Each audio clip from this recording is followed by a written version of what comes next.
Hey, what's up guys? Today, I'll show you a fantasy action film, Along with the Gods, The Last 49 Days.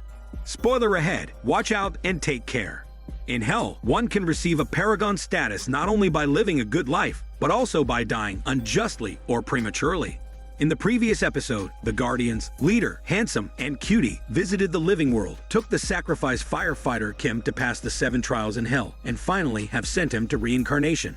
Now Leader brings his 49th paragon, Kim's brother, Can, to the hell of filial piety. After defeating numerous underworld soldiers, they finally get to meet the King of Afterlife. But King refuses to try Can, for he is a vengeful spirit. After rounds of Leader's pleas and bargains, King agrees to try Can with a prerequisite. The Guardians must reap an elderly grandfather who has overstayed his time in the living world. The grandpa and his grandson are protected by a household god.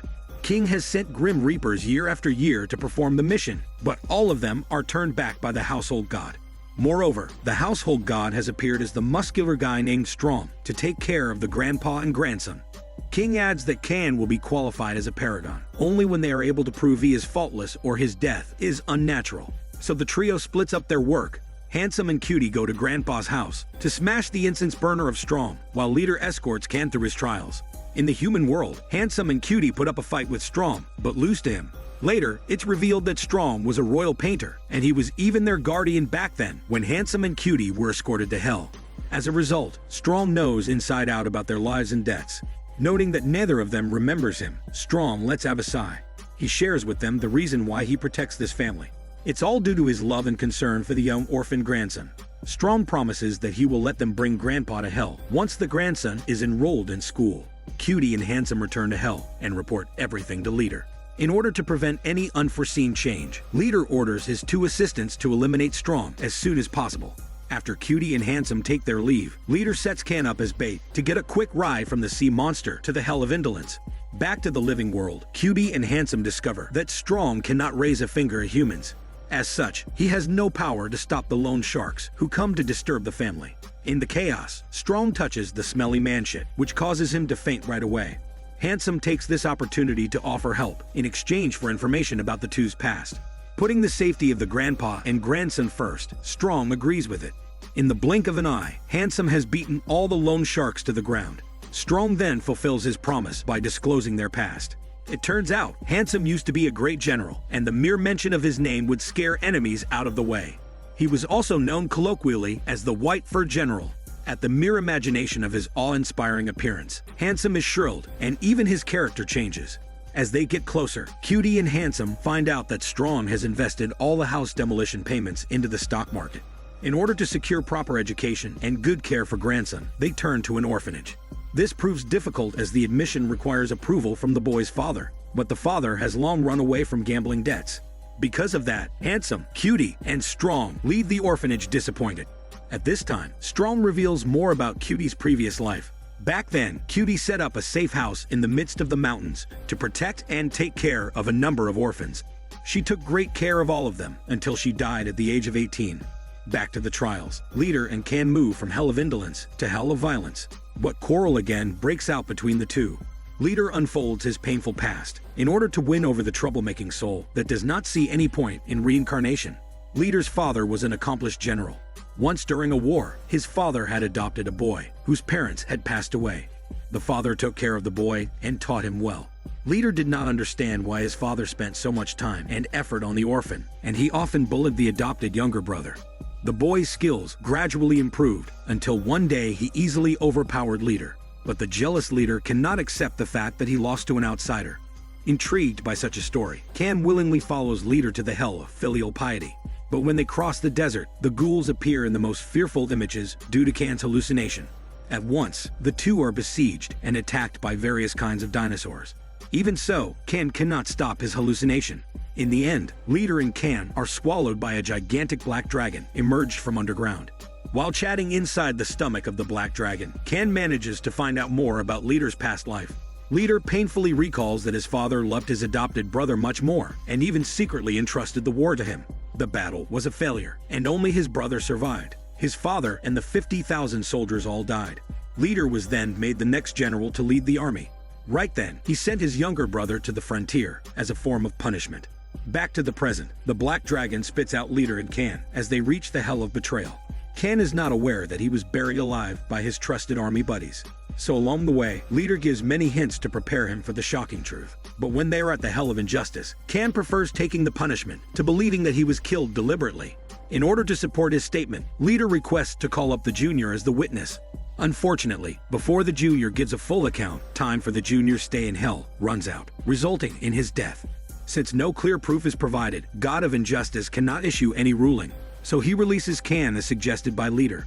Can in turn cannot forgive Leader for causing the Junior's death. While in the living world, they are getting some special assistance funds for Grandpa. However, Grandpa is too honest to pass the qualification interview. Knowing their tough circumstances, the officer advises them to send grandson overseas for adoption. This way, even after Grandpa passes away, grandson will be in good hands. However, Grandpa strongly objects to the plan. The issue also sparks conflicting views from Handsome and Strong. In their fierce argument, Cutie hears pieces about her past that is entangled with Handsome. Back then, the exiled Cutie was captured by General Handsome. Handsome spared her life, feeling pity for her and the orphans she looked after. Since then, Handsome has helped them out in many ways. Soon, he realized the orphans' parents were actually enemies, slaughtered by him in war. Resolute to make amends, he secretly shipped military food supplies to them and sent a false report to his superior. As far as she knows, Cutie cannot forgive Handsome so easily. She bursts into anger, holding to the grudges that her parents were killed by Handsome. Strong's application to become grandson's guardian is approved by the government. Before they can celebrate, they are faced with the demolition officers. Sensing that troubles are underway, they rush back to the house immediately. As expected, the officers destroy many things in the house and shove Grandpa to the ground. Worse still, they smash the incense holder of the house god, Strong, into pieces. Strong is thus weakened in power, as the incense holder is broken. Before Strong vanishes, he tells Handsome and Cutie what he knows about their human life.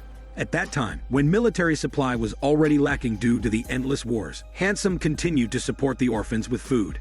His unfaithfulness was finally exposed to his superior.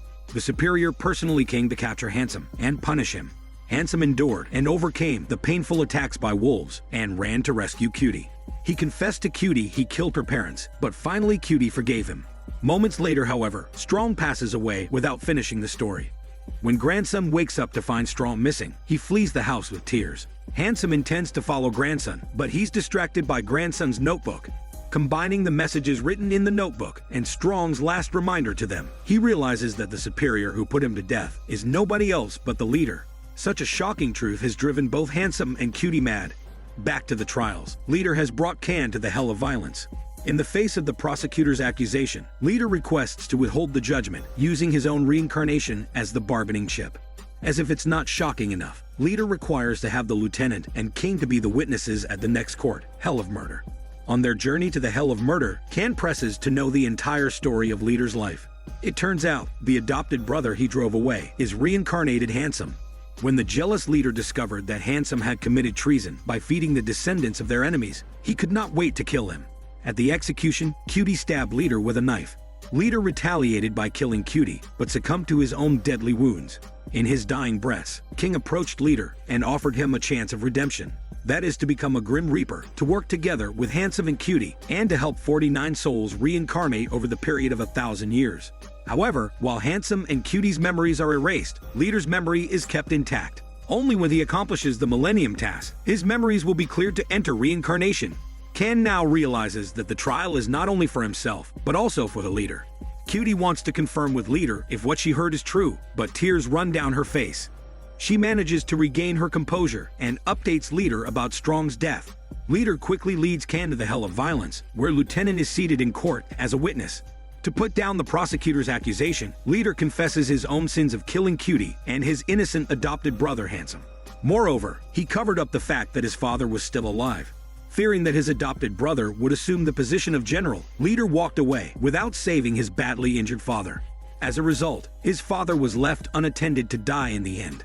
Over the long stretch of 1,000 years, Leader is drowned in grief and regret without any chance to be forgiven. But Lieutenant still has a chance if he admits his wrongs.